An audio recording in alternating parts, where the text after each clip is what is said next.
Blessed to be a part of your day. Kevin Miller in the morning, KIDO Talk Radio. Phone numbers 580-5436, 580-KIDO. Joining us now from Blaze Media is John Miller. It's been a while, Mr. Miller. Thank you for joining us, sir. It's good to see you, Kevin. How you doing? Really inspired by your daily postings, whether it's the Blaze Media or on Facebook. You've got your work cut out for you. What motivates you, sir, as a young man to get involved in politics? We always hear, the young people don't care, but obviously you do, sir.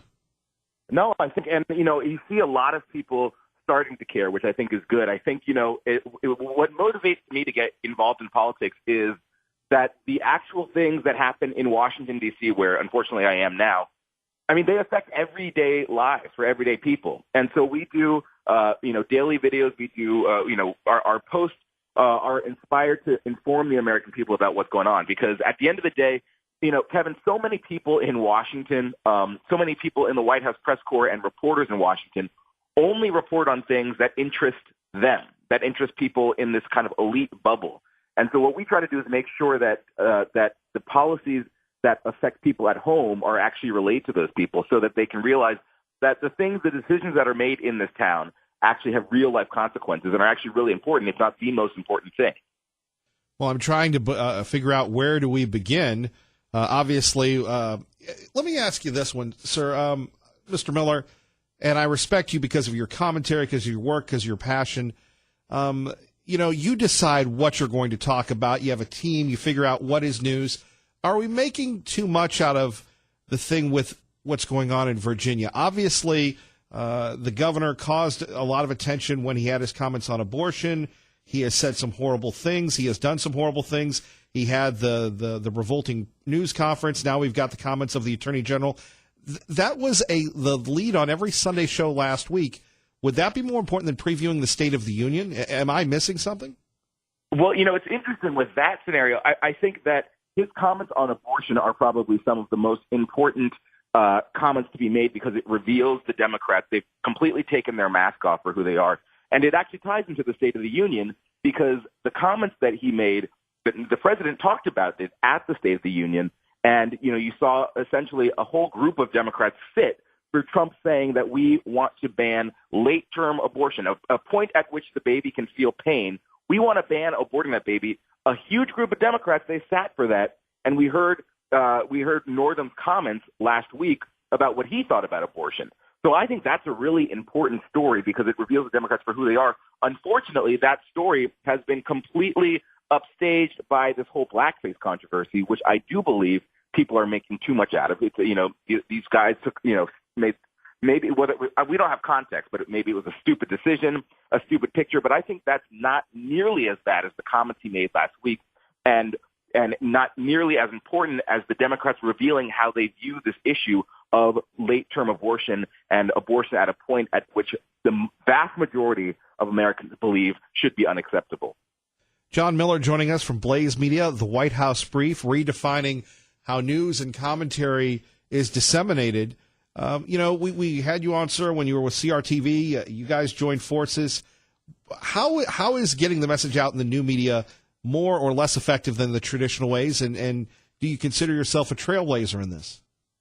Yeah, I think that I think both mediums have their role to play. I think that, like you said, in terms of young people and in terms of this new generation and getting people involved in politics, social media is a huge tool, and the internet is a huge tool because that's what. Yeah, so a lot of millennials, a lot of people my age and younger, they don't have cable news, and they don't view their news through traditional methods. They are on social media all the time. They get their news through the internet. So if you want to reach them, you're not going to do it through extremely traditional methods. You have to go to the internet. You have to go to digital platforms, and that's what we're trying to do. That's what we were trying to do at CRTV, and now the Blaze. And it's we are unabashedly conservative.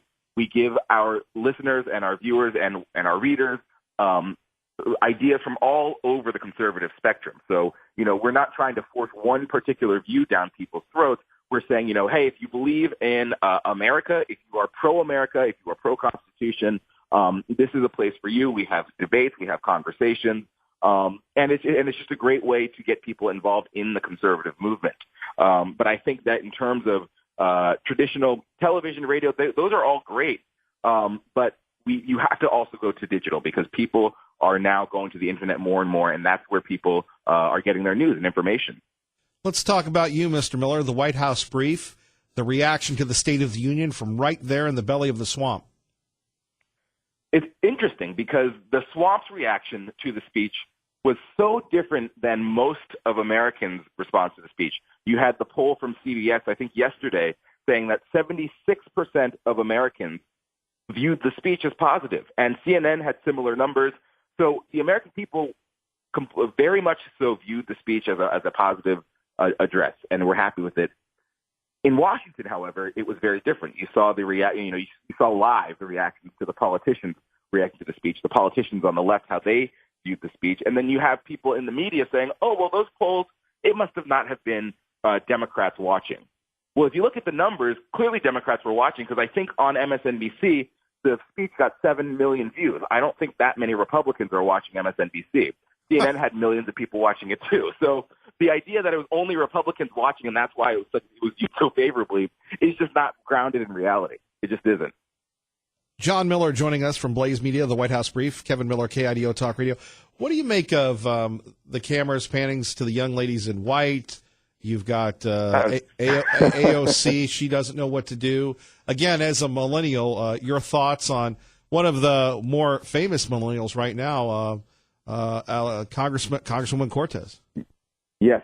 And, I hate saying AOC, but I also hate saying her full name. But I feel like AOC puts her in the category of like JFK and FDR. So right. I try to avoid that, but I don't know what to do because I don't know. Do I say her full name, which I can barely pronounce, or do I initially give her that credit? I think that, they are, it's fascinating to watch her because, I disagree with every single one of her views. I think she's nuts. But where I do have to give her credit is she knows how to work social media. She knows how to reach a lot of people, and she knows how to work the media. And therefore, she had so many in that caucus wrapped around her finger. And it was fascinating to watch everyone look around. You have all of the ladies in white, which, is not a good look because it was for women's suffrage, but, it gave them kind of an eerie look. I'll just put it that way. But they're sitting there dressed in all white, and every line, they all kind of look to Alexandria Ocasio-Cortez to see, are we going to stand for this line, or are we going to sit, or are we going to clap? And just to look at what they decided to stand for and what they decided to not stand for was fascinating. And you had these close-ups, which I don't think they do. I think this was the first year they did like the individual close-ups. So you could actually see, the veins pulsing and throbbing above their eyes when Trump said something they didn't like. But it was just fascinating to watch them all look to Alexandria Ocasio-Cortez to see when do we stand, when do we sit. And the things that they didn't stand for were shocking. When the president said, we are not a socialist country, a number of them sat. To me, that was astonishing. But then again, maybe not so astonishing because you literally have people like Cortez who actively and openly identify as socialist. John Miller joining us from Blaze Media, the White House Brief, here on KIDO Talk Radio, 107.5 FM, 580 AM. Now, again, as our ambassador into the world of millennials, your thoughts on a lot of folks, millennials, thinking that socialism is great, and then you had Joy Behar and others on The View defending socialism. How crucial is it that we get the message out that socialism, we've been there and done that in Europe, and it doesn't work here? Right, and Europe is one of the better examples. I mean, it fails everywhere it's tried. I mean, in South America, Venezuela, and in Russia. I mean, historical examples of socialism, it fails every time it is tried. And how crucial is it to get that message to millennials? I don't mean to be, dramatic about it, but literally the fate of our nation depends on people understanding that socialism fails every time it's tried. It's not even a question. It's not something that our country was founded on. It's not something that's worked. It's not something that we need to do. We are a free market nation, and we are a nation that was founded on freedom. And I think I think the only way to get the message to a lot of thick-headed millennials is to phrase it in terms of freedom. Because people, I believe, although you also see numbers coming down about how much people actually care about freedom, you see kind of scary numbers saying that millennials don't necessarily believe in freedom of speech anymore. But I think that if people understand that the principles of socialism are anti-freedom or now anti-choice, they will be more inclined to believe in free market worldviews and capitalism. But I think that the idea that socialism might work possibly in this country is outlandish, and we need to squash it immediately. Mr. Miller, how does the White House treat you? We always wonder how they treat conservative outlets. That's your your thoughts.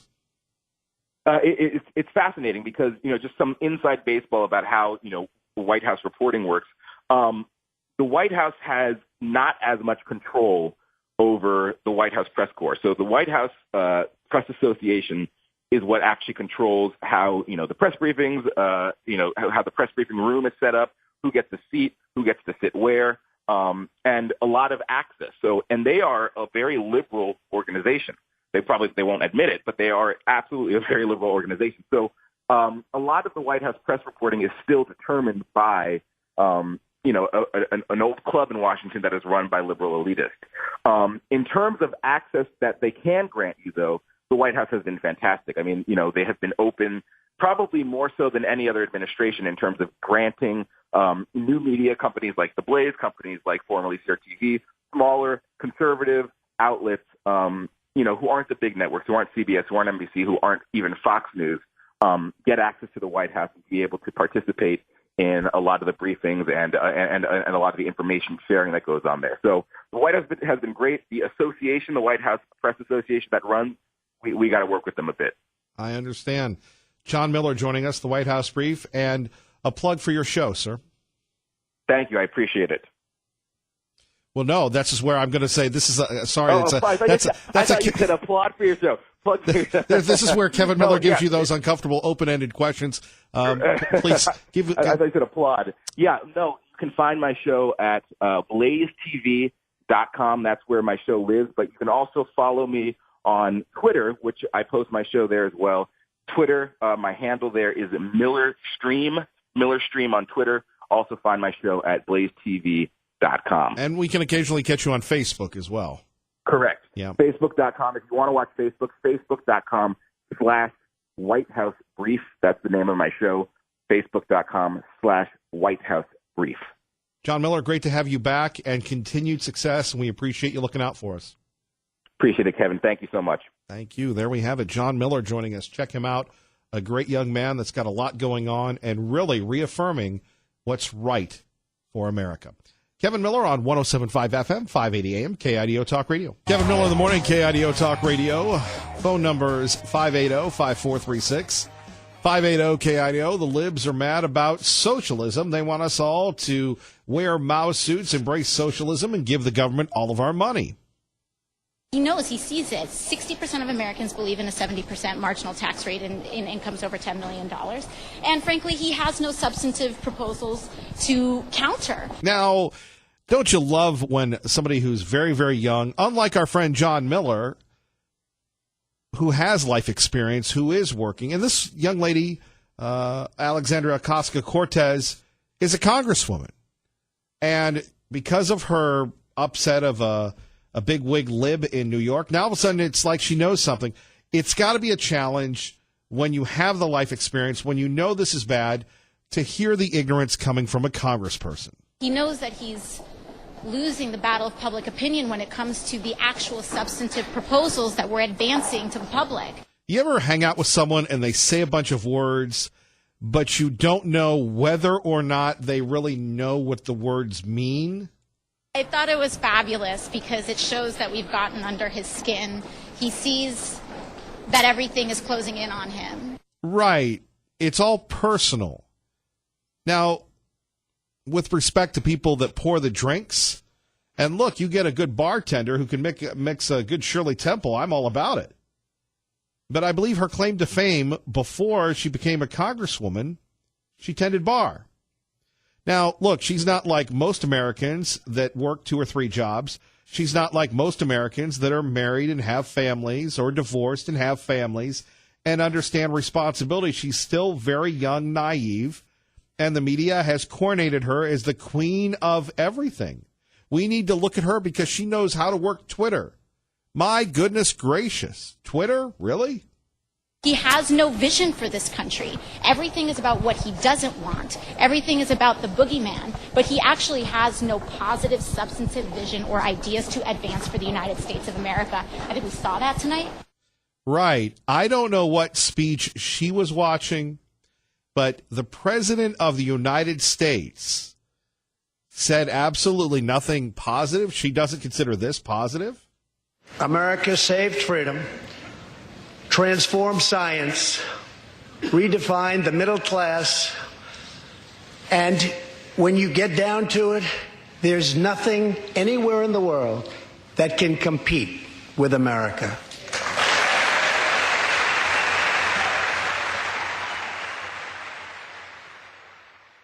My friends, that is the two Americans. The one America of the whining, sniveling, and again, pardon me if you're very sensitive. Let me apologize in advance. By the way, you're listening to Kevin Miller, 107.5 FM, 580 AM. Let me apologize in advance for saying this about Congresswoman Ocasio-Cortez. She's a whiny little brat. Can we say that anymore? Are we allowed to insult people, or do we just take it? She's a sniveling little brat, spoiled brat. Donald Trump, a businessman. A person who understands Ronald Reagan, who knew Ronald Reagan, who understood what happened when we tried to move towards socialism under Jimmy Carter, and let's not forget Barack Obama. And by the way, dear friend, we saw what socialism did. It's called Obamacare. Can you tell me we're better off now than we were 10 years ago under Obama, 11 years ago, when Obama took office and turned 1/5, 1/4 of the economy into the socialism? Remember as a little kid, and millennials, plurals, young people, God bless you if you're conservative. God bless you even higher if you're social conservative. If you love life, it is the toughest time to be one of us, to be of our ilk. It is a challenge because it's all about living free, life is disposable, and let's have a good time. And let's not work, we're entitled. It's not about incentive, it's about being entitled. That's what we're all up against. But we saw socialism fail. And we go back to Obama and what he's done and what Donald Trump is trying to fix. That's what's at stake. But you go back to, and you look at your history of socialism, and in school we were taught socialism bad, capitalism good, socialism bad, capitalism good. If you're not taught that in school right now, then you need to educate yourself. Because quite frankly, socialism has failed everywhere. The commies, Google the Soviet Union. You know what socialism does? It's kind of like that person that they don't have to work. The doctor and the custodian get paid the same. And you're telling me there's no feedback? People aren't mad? And my fellow Americans, we meet tonight at a moment of unlimited potential. As we begin a new Congress, I stand here ready to work with you to achieve historic breakthroughs for all Americans. You got that right, Mr. President. Traffic and weather together. Kevin's Eric Everett. Back to the phones. Kyle in Star. Good morning. You're on KIDO Talk Radio. Good morning, Kevin. Thanks for taking my call. I just wanted to respond real quick and disagree a little bit with Mr. Miller. I think that was his name that called in earlier. That's got the show on Blaze TV. He says he doesn't like to use AOC because it kind of reminds him of using, JFK. And I never thought of that, but here's the fundamental difference between the two. When JFK asked not what your country can do for you, what you can do for your country, AOC's is just the opposite. She wants the government to babysit everybody. So when she says that she disagrees with, President Trump's State of the Union, that he didn't say anything positive, it's that he didn't say what the government was going to be able to provide going forward for Americans. That's what she wants to hear. That's what she's used to. That's what her ideology is used to, because Mr. Miller, when he was on, also made the comment that, well, she knows how to work media and she knows how to work social media real well. That's why she's got the liberal caucus wrapped around her finger.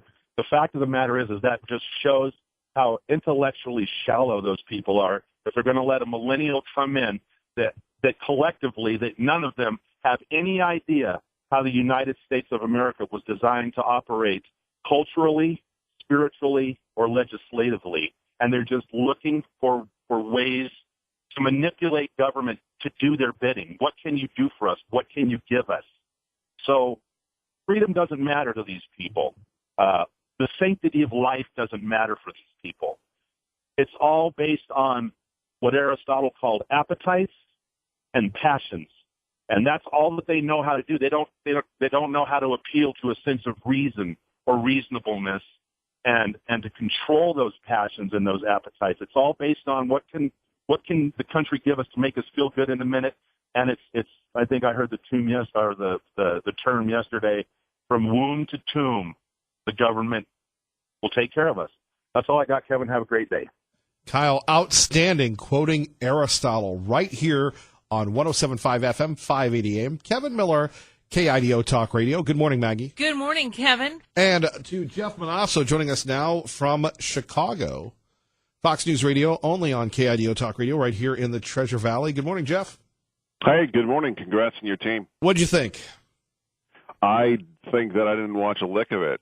Oh, I didn't see any of it. I was busy with the kids. Took them on a trip, and so I was part of that. I was part of that 10-year low in terms of ratings. I didn't watch it. Pretty boring game, I hear. A defensive struggle, and not to get too off topic, but you got to admire what Belichick did. Very similar to, I guess, what the Chicago game plan, what Detroit did, and there were really no adjustments from McVay and from Gerald Goff, it would appear. Yeah, I mean, no doubt about it. And like I've said in our previous conversations, Bill Belichick and Tom Brady. I mean, love them or hate them, what they've accomplished together is quite remarkable.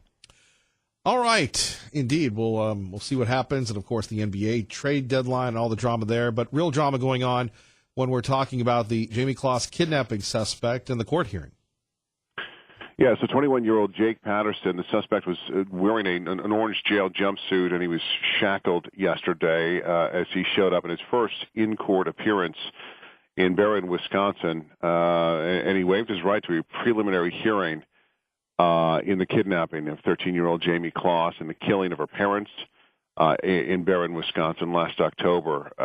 The judge asked Patterson, do you want a preliminary examination? Basically, that's when they kind of look at the evidence to see if there's enough to proceed, and he said no, he didn't want one. And the judge said, do you understand the charges against you? And he said yes. So the whole thing took, maybe a minute and a half before he was walked back. There were a couple dozen family members of Jamie Closs in court. She was not there. She's been protected not only by her family members but by the community as well, and an indication that she probably won't be in court proceedings in the future is that we've heard from prosecutors about it a couple of weeks ago that they are not going to charge Patterson with anything else other than kidnapping and 2 counts of first-degree intentional homicide in relation to what happened to her inside that home. That's an indication that they're just going to protect her. There's no need to bring anything else that might be painful for her, where she may have to testify. They have enough to put him away for the rest of his life. And if convicted, he does face life in prison. He's back in court. He'll be arraigned March 27th, in which we will either hear a plea of guilty or not guilty from him, though the evidence apparently, according to investigators, is pretty overwhelming. Including the fact that he apparently admitted the fact that he did all of this stuff and planned it very, very carefully. As you know, the case broke wide open when Jamie herself mustered up enough strength to run, to escape his home about an hour north of Barron, and run into the arms of a woman who was walking a dog and who helped her to a home where they called 911. Jeff Manasso joining us, Fox News Radio from Chicago. Apparently that's basically it. When we're talking about this case, do prosecutors expect to be pretty much open and shut? Well, I don't know. I mean, he has attorneys. He has public defenders that are giving him legal counsel. Although I think the first thing that the attorney would ask you is, did you say anything? And he will say, yeah, I told them everything. I admitted it. I admitted I did everything. I admitted I planned this very carefully. I admitted that I saw her one time at a bus stop on my way to work a couple months back, and that's when I started to plot and plan this. And the detail for which he apparently is given in terms of how he pulled this off is there's a lot of detail there. There's a lot of evidence there against him. So I'm not sure what good his attorneys can do for him at this point if what police have said is true, that he's just coughed up everything and he's just said, look, I did it. I'm guilty, and I'm not sure, but it seems like a pretty open and shut case, though he does have legal counsel. We'll see what they have to say. Jeff Monosso, hurt that you didn't watch another great victory, brother, but we're going to see how your new coach does with Aaron Rodgers. That's a topic of the offseason as well. We'll see. Thanks, my friend. Thank you. All right, Jeff Monosso joining us. Fox News Radio on KIDO Talk Radio. Here's something that's fascinating. We've all come to know and to understand the problem of illegal immigration. Congressman Fulcher was talking about it with us the other day. Senator Crapo was talking about it, the president bringing this up. So I want to share this with you. Thanks to our friends at the Washington Examiner. Did you know that since January 1st, 2019, 65,990 and 0.5 illegal border crossings have been attempted? Now, what they'd like you to do is to call Congress and tell them, we can't wait another day. Call 202-224-3121. We'll give you that number coming up. But every day, they're coming. Remember our old friend Dennis Michael Lynch? If you don't know who he is, and you're looking for something to do at work, besides work or at home, you're looking for a distraction. Maybe you're in the doctor's office, and the doctor is like 30 minutes late, and you've got unlimited data. Google Washington Examiner. Google Dennis Michael Lynch coming to America. Many years ago, the flamboyant documentary filmmaker went to the border, and now you see Fox Nation and others imitating it. But he filmed the illegals running wild and coming over. They want to all get in to get the amnesty.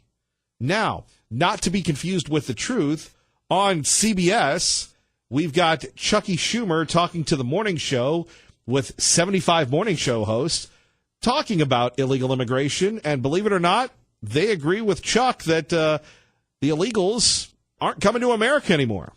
The border peaked in 2000 at 1.6 million. In last year, it was 400,000. So there are many less people crossing the border. And yet the president said last night that we have a moral duty to create an immigration system that protects the lives and jobs of our citizens.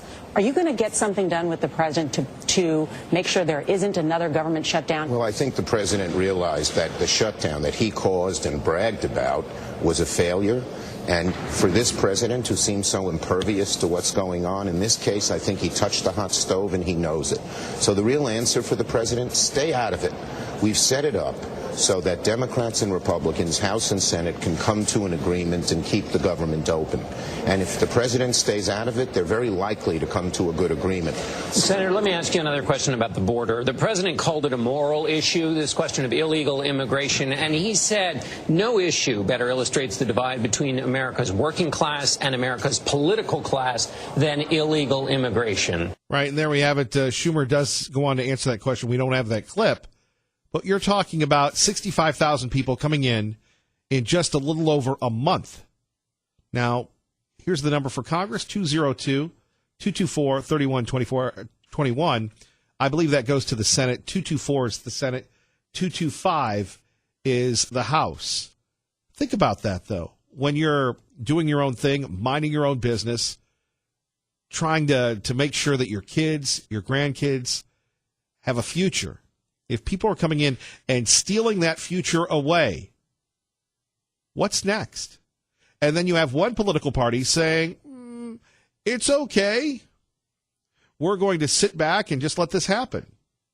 And the president understands this is an issue. By the way, 76% of Americans agreed with the president. 72% agreed with him following the State of the Union concerning immigration. Wealthy politicians and donors push for open borders while living their lives behind walls and gates and guards.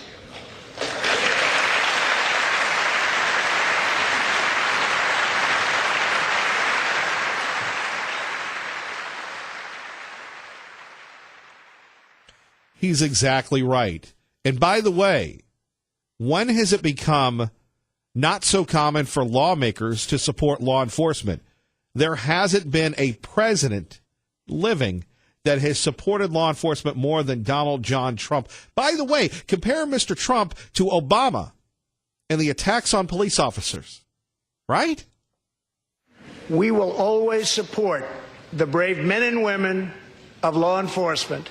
And I pledge to you tonight that I will never abolish our heroes from ICE. Thank you.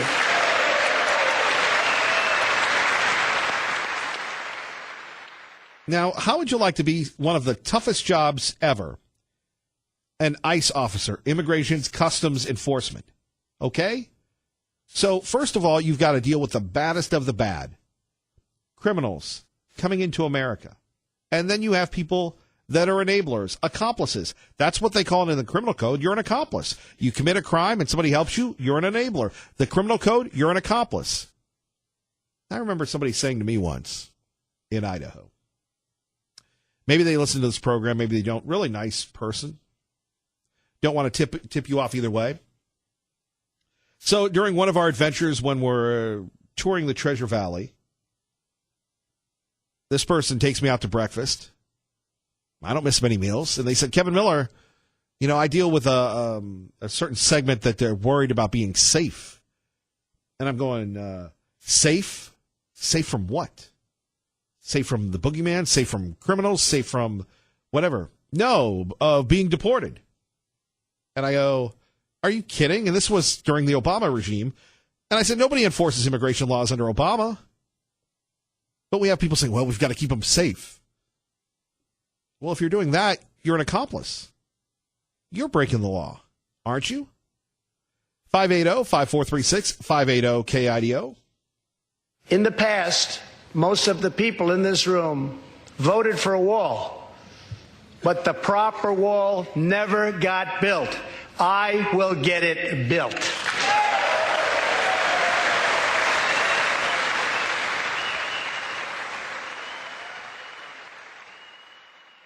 Much more coming up. Kevin Miller in the morning, KIDO Talk Radio. And by the way, I've known those guys, the detail doctors, for years.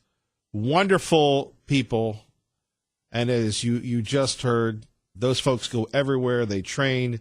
And just a little inside baseball, they share our values. So you're looking for someone to come to work. You're thinking, maybe sometimes you're thinking to yourself, well, you know, Kevin Miller, I just go to the car wash or whatever.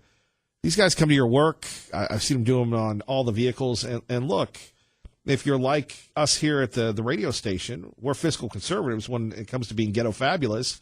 We've got vehicles that, like Kevin Miller, they've got some miles on the odometer. So you work on, you know, the appearance. You get them washed. You get them detailed. You get them waxed properly. That's going to prolong the outside of your vehicle. And they do our vehicles here at the broadcast center, and we love them. Detail Doctors, really a great story of hard work, local story of hard work, perseverance.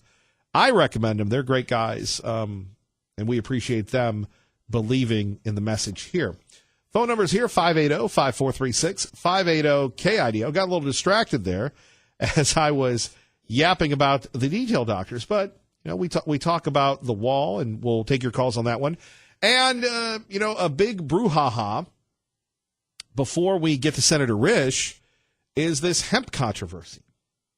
Now, I know what you're thinking. Kevin Miller, where is the repeal of the grocery tax? That's a good question. And we will continue to bring that up until somebody gives us an answer. Where is the repeal of the grocery tax? That's one burning question. The other is, you've got the hemp promoters, the hemp providers, the hemp purveyors, the hemp folks suing the state of Idaho now. Because apparently, I guess there's hemp in a lot of products. One of the papers, can't remember who, did a story that, hey, you can go to the store and you could buy something with hemp in it. I'm going, have you listened to Liberal Steve for years? Hemp? Hemp is good. Nothing wrong with hemp. It's harmless. Idaho should grow hemp. Well, I'm with the governor. When it comes to anything related to the dope, the marijuana, I'm not down with it. But that's not going to stop the hemp promoters from now forcing their pro-hemp agenda. Can you imagine that? A pro-hemp agenda on us here in the Gem State. They're suing Idaho because their truck driver who said he's hauling hemp, ISP says it's marijuana. By the way, ISP says doesn't matter. It's illegal anyway. Na-na-na-na-na-na. So now we're going to court. Now, you're going to have probably somebody in the legislature. And look, I'm not like our friend John and Weezer, the hardworking farmer who works for a living. Maybe some people think that hemp could be profitable. Idaho Hemp Company. Like Boise Fry Company or something like that, right? They're going to argue, oh, we're losing all this money. Well, are we really? I mean, we're losing our farms to subdivisions anyway. So we can take your calls on that at 580-5436. 580-KIDO. I don't really think that there's a lot of passion for the pro-hemp here in the Gem State. It's just good business. Like what we're going to see in Ontario, according to Liberal Steve, opening up very soon. You're going to have a lot of shops there promoting the marijuana. You know, I'd love to go in there and do the invasion and have the mayor on and urge the people to say no to drugs. You don't have to be a member of Drug Free Idaho to understand that it's just wrong. Right? 580-5436, 580-KIDO. Traffic and weather together. This Channel 7's Eric Everett. From our man Luke, hard-working family man, love Big Luke. Kevin Miller, did anyone else catch that the hemp producers are transporting their product to Colorado? It doesn't take a lot to figure out what this product really is. Jim in Middleton, good morning. You're on KIDO Talk Radio. Good morning, Kevin. Hey. Hey, a couple of things to put in perspective. All the fools out there that keep talking about how much money we're losing in this state because we don't have marijuana. Well, let me remind them that California has legal marijuana and was once the highest producing state in terms of GDP. And now they're $1.3 trillion in debt. You got to step over feces and needles and urine when you go through the city. So their argument about that business is false, Kevin. So going down that path, like the other states that legalized it, they're just going to turn into Venezuela or worse. Well, and we're seeing that, and we don't want that to happen here. Well, people need to be steadfast and stay informed and fight against that. But I've seen it firsthand when it happened to our state, our county, and what have you. And I'm fairly libertarian in a lot of things. And I was at that point until it passed, and I seen the change. And I seen that our town of Ukiah, where that's where we had our business. When I seen that just turn, and I'm thinking, holy cow, this is just not a good thing. Thank you, Jim.